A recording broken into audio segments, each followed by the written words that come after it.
Discussion keeps the world turning. This is Roundtable. We usually imagine China's cities getting bigger, taller, and faster. But the next 5 years, well, the new national blueprint isn't about cranes and concrete.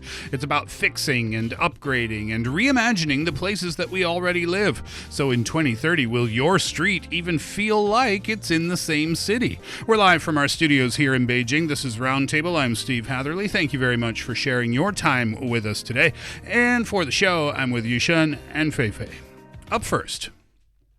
When we think about China's urban transformation, we often picture skylines rising, mega cities expanding, and new infrastructure being built at scale. But when it comes to the homes that people actually live in, the latest national plan tells a bit of a different story.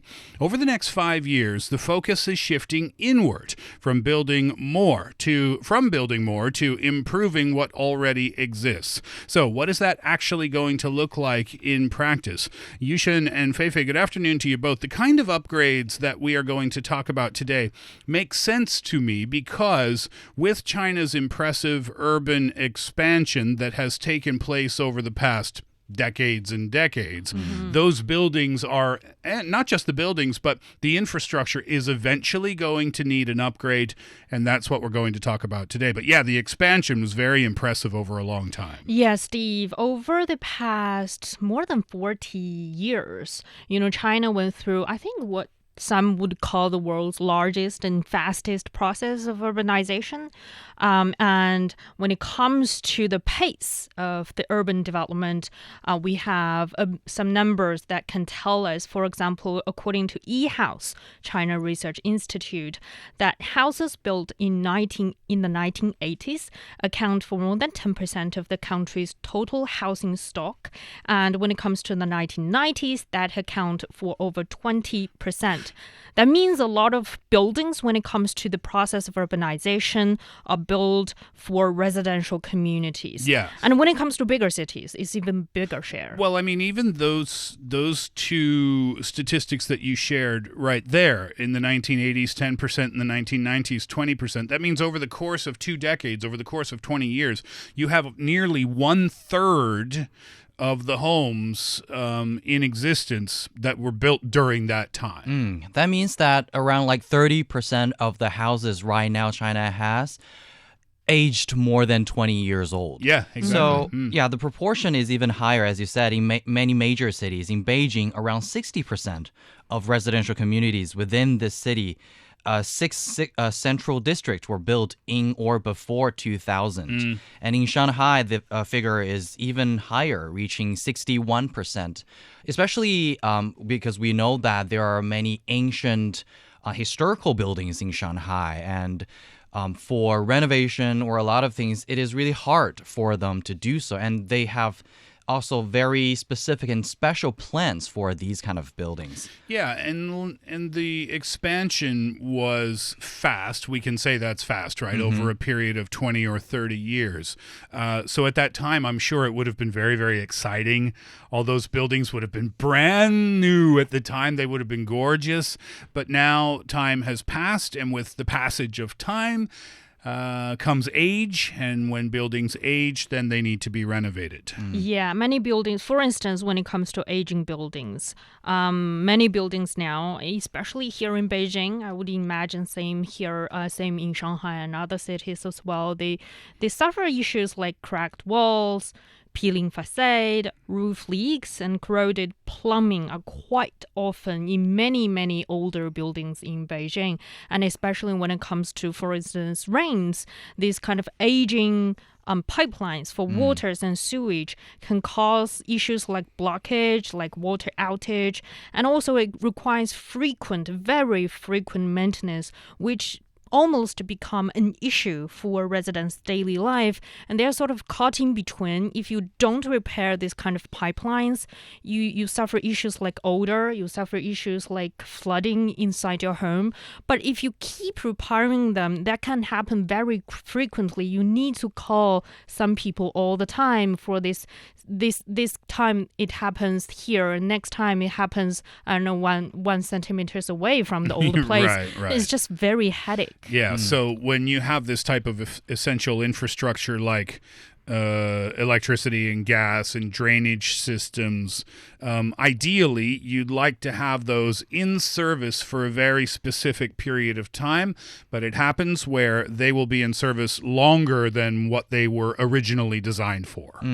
And some of these buildings, because they were built in probably like 20 years ago, some of the designs of the community complex and the whole building was like suitable for the time before, but for now it is not that like comfortable to live.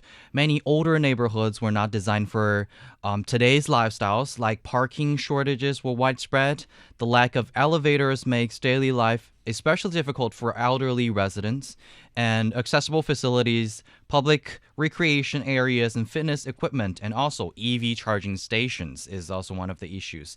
And centralized charging facilities for electric bicycles are also often insufficient. Yeah. I mean, when you're building buildings in the 1990s, you're not thinking, we should really put some EV charging stations here. And your coworker would say, what's an EV charging station?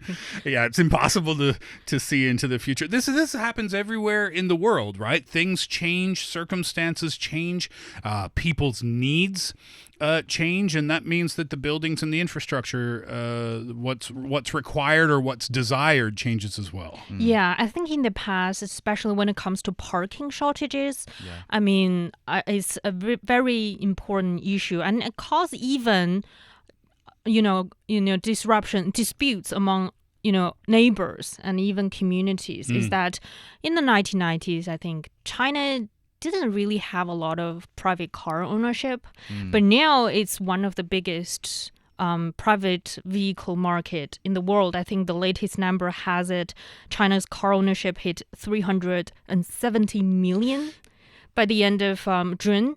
But when these communities were built in the 1990s, the ownership was only about a few million. And after that, over the past, 20, 30 years from 1990 throughout to the early 2010s, these kind of private car ownership has been surged on an average annual growth rate of 20%. Yeah.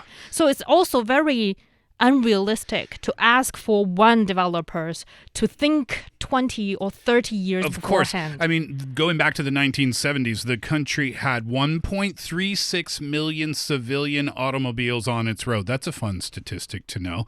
And if you compare that to 2026, I mean, the numbers are just astonishingly different.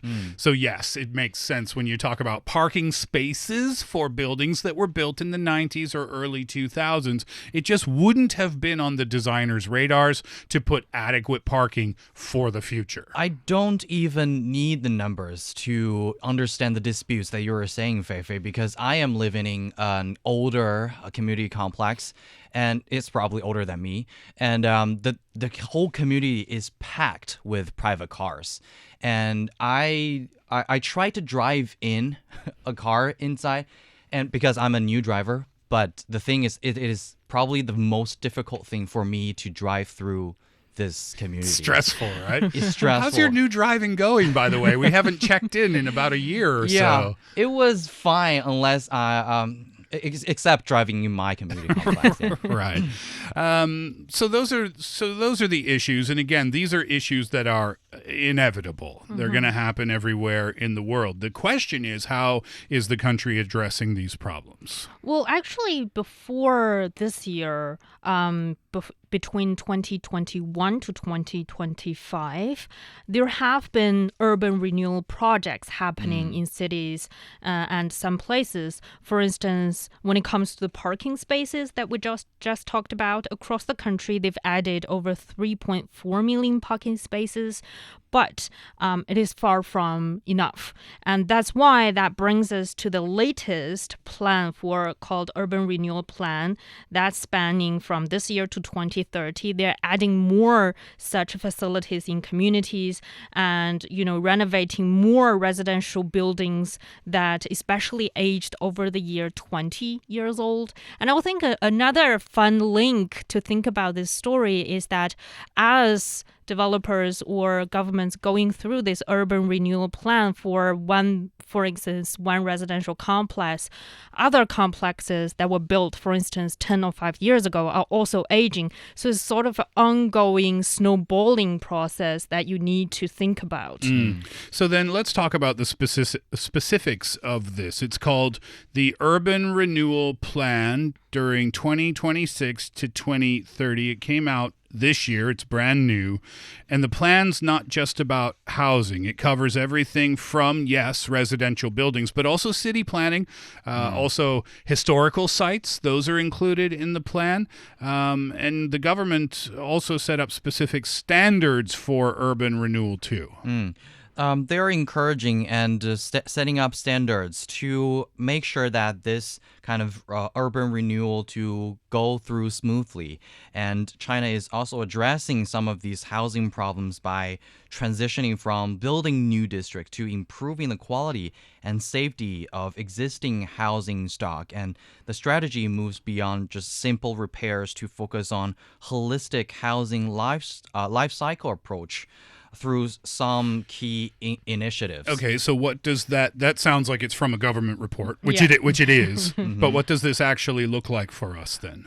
One thing is about encouraging, for some existing houses, they're encouraging residents to carry out some decoration and partial upgrades, specifically promoting prefabricated decoration, because I think that's also one of the issues when the large-scale renewal urban buildings, because that's one of the biggest complaints during the renovation of older residential communities. What's one of the complaints? The noise and also the dirt and the dust. Dusty. Yeah. So in many neighborhoods, elderly residents living upstairs struggle to sleep because of these constant drilling and hammering, so making construction a major source of opposition. But with these kind of prefabricated renovation methods, most of the work is completed off-site. So prefabricated decoration fixes that noise problem because whatever it is that you are renovating inside your house is going to be prefabricated. It's going to be built somewhere else and then brought and installed into your home. Exactly. Yeah. And that's how it can be so much faster than you install and start to mix everything on site. And for a standard apartment, a prefabricated renovation can be completed in just 7 days, more than 70% faster than these kind of conventional methods. So what? I can just go on Weixin and order a kitchen? Well, I think it's more of on the whole industrial supply chain issue. Yes. Is that instead, for example, you were thinking about renovating your kitchen or your bathroom, instead of having everything made on site inside your apartment, it's like making different parts of your bathroom, for instance, into smaller module. And when the workers came, they can just install your toilet for you. Piece and then install your sink for you. It not only limit the noise and the drilling and the hammering required for renovating this bathroom, and also is of course easier and faster. And also I think in some local government, they're also offering subsidies for this kind of renovations. For instance, in Yingzhou district of the city of Ningbo, they are offering subsidies of up to 30,000 yuan per home. 30? Yeah, 30,000 yuan per home, so that they're attracting, your residents to think about this way of new renovation as well. So this is the strategy then. Offer great, and that's a great incentive, isn't it? Up to 30,000 yuan for prefabricated renovations. So it's addressing the problem from the outside, the building facades, the infrastructure, while addressing it from the inside as well. But the municipal governments or what have you, the local authorities, they can't step inside someone's apartment, but the apartment owner can. So if the apartment owner is heavily incentivized to improve the quality and the infrastructure of the interior of the home, then you're attacking the problem from two sides, the inside and the outside. Yeah, and especially when it comes to individual homes, you can't just mandate certain ways of things to do. Well, you can say things for like public facilities. You can sort of promote this kind of prefabricated decoration methods. But when it comes to individuals, there has to be ways to make residents think, yeah, I want to try that. I think that's a better way and also cheaper way for me to renovate my bathroom or my kitchen.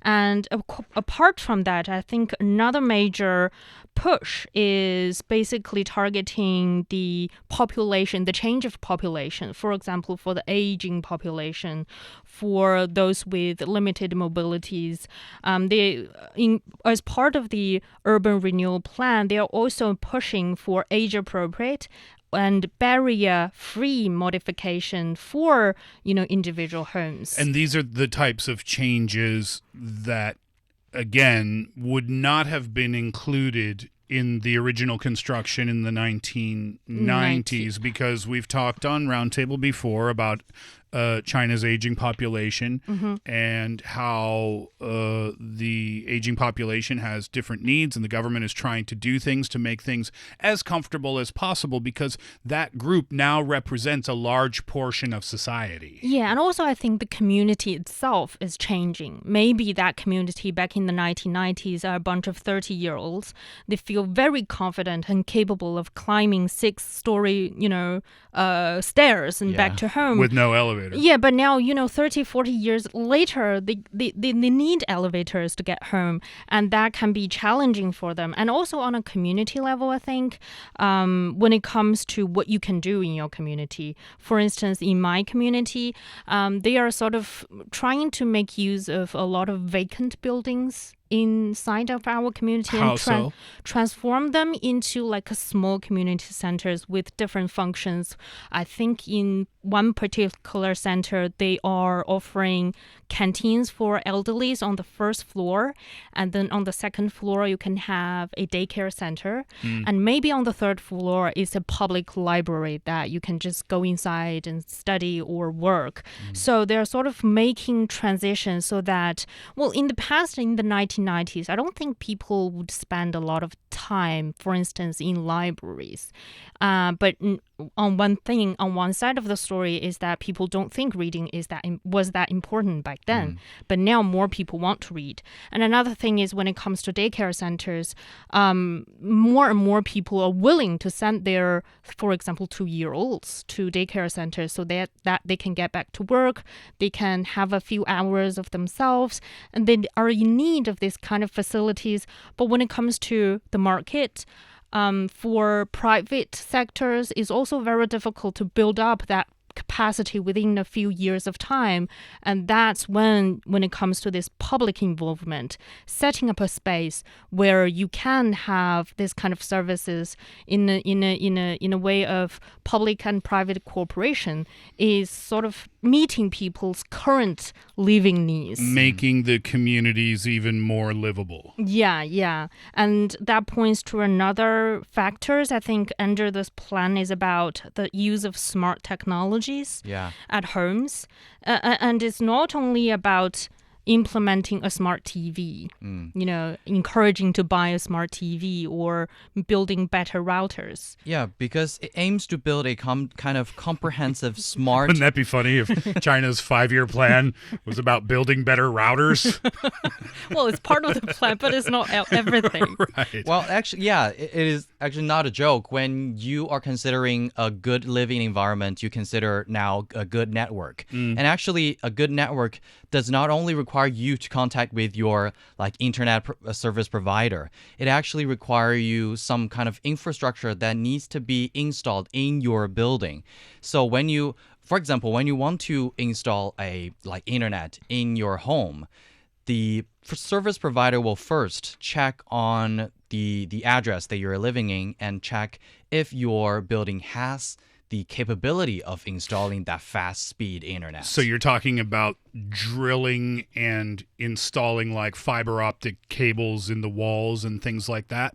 Mm-hmm. But Yeah. it's been like installed far before the whole building has been set up, and it's kind of a whole plan when the whole community has been built up, and the whole and also the plan is also encouraging government and the community complexes to have a comprehensive smart living ecosystem that integrates like homes, communities, and cities through these kind of digital technology. What types of things are we talking about here? Because, yeah, we're not just talking about having 5G internet service. I think most people would sort of have encountered but haven't noticed point is that in a lot of cities in China, they are installing smart water meters. They are sort of offering to change your old water meters, which requires you to have somebody comes to your door and check the numbers and write down the numbers so that you know how much you pay for your water in a few days' time. But now they're switching to the smart water meters, which you can pay on your phone, and you can get a real-time upgrade when it comes to how much water have I used up till now and how much money should I pay for this month. So smart water meters would be an example. Yes. Gas leak monitoring would be another example. Smart smoke detectors would be another example. And also bringing the elderly back into the conversation here, smart elderly care and health monitoring within the home as well. And that all of that improves safety. It improves the quality of life. And you're right, Yushun. Now it makes me realize you do need a good router for all of those things to happen inside your home. So this is talking about building an ecosystem then, isn't it? Inside the home, a comprehensive smart living ecosystem that integrates the house, like you said. The community. How would I'm just trying to think outside of the house? How would having a smarter home integrate into the community, connecting the community? Well, I think for instance, the example you just gave, Steve, about having an elderly at your home. And for instance, at home, they probably installed some sort of emergency call button. But when the elderly push that button, who would be on the receiving side of this call?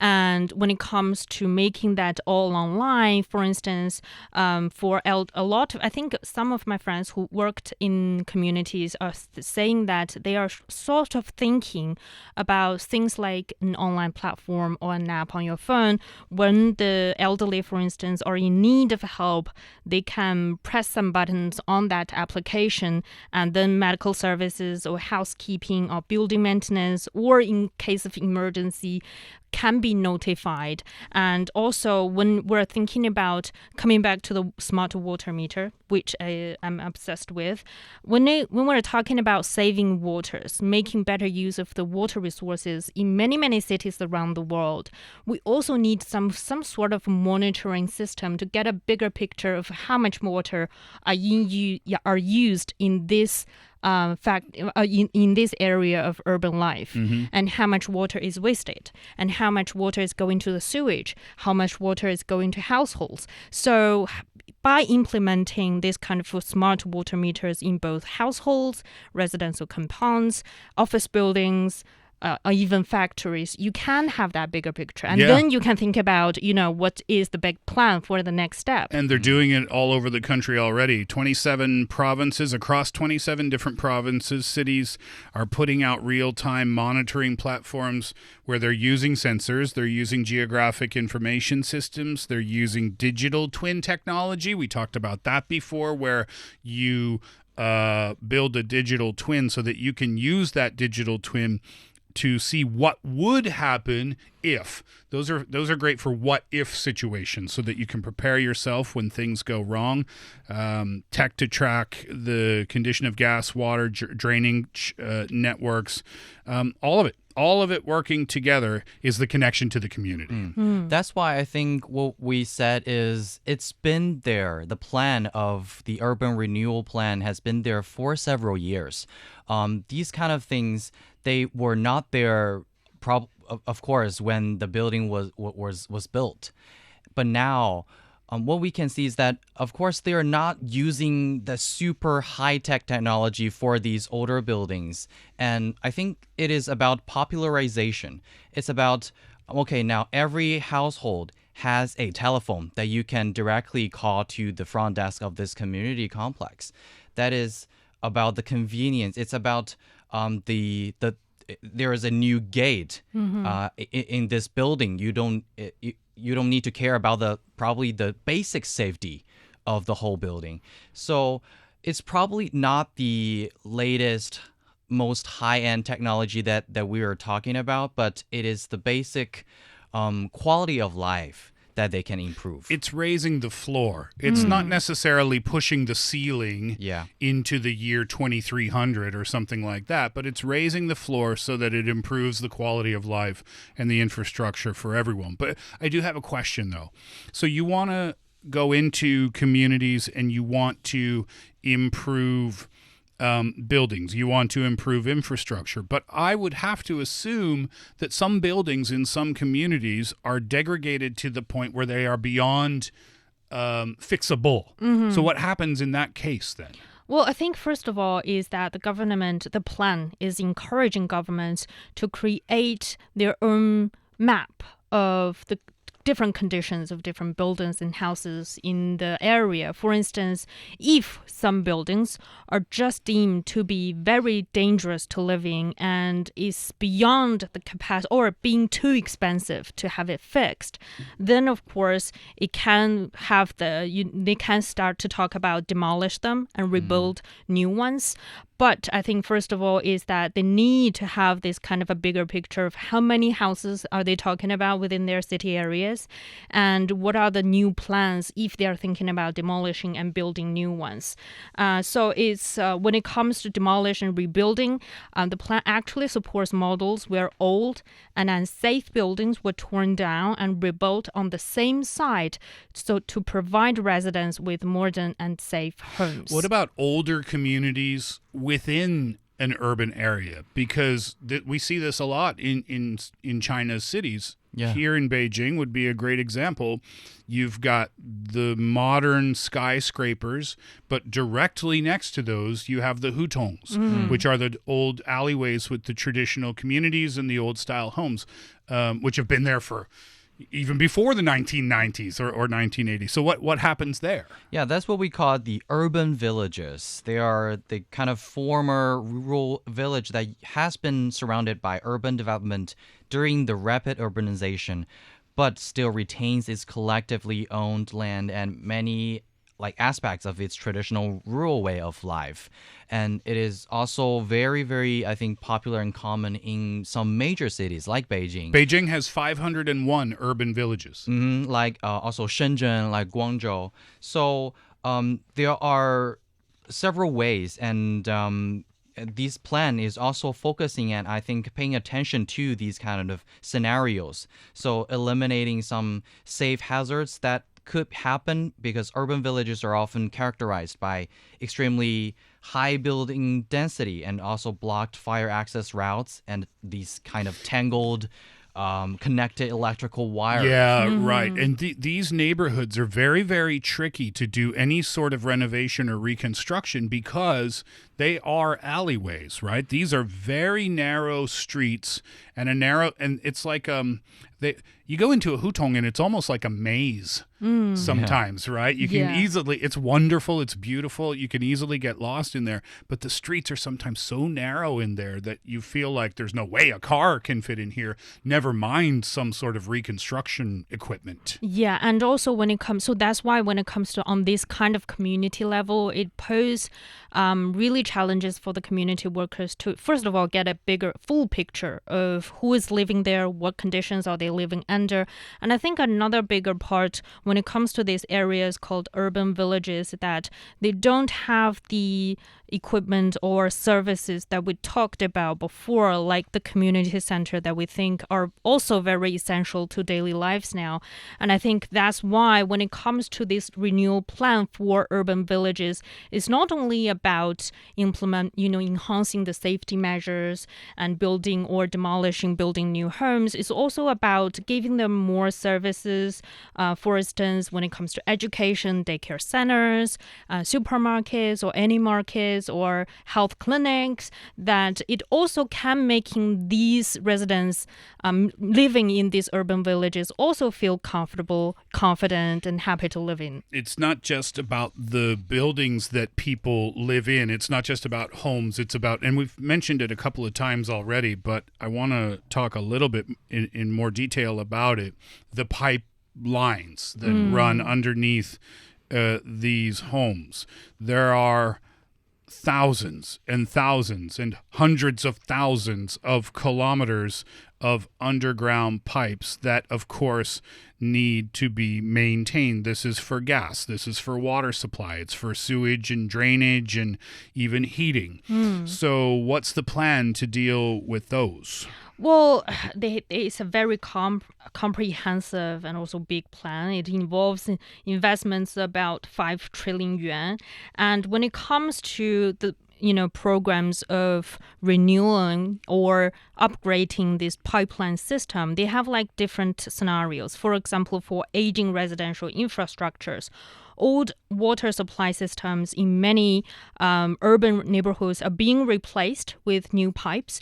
And also they are using smart technologies. Like we talked about, they're using smart pumping stations or remote digital metering to help get a bigger picture when it comes to leakage, to reduce leakage, and also improve service quality. And also when it comes to flash floods that happened in many cities around the world, this kind of equipment, the sensors, the smart technologies, the meterings, the monitoring services, early detection, yes, are very, very important to get to as we talked about, for example, to get to know what if situation, what if this rain keeps pouring down like this for the next hour, what would happen to this pump, what would happen to this pipeline, and what should we do in preparation for that.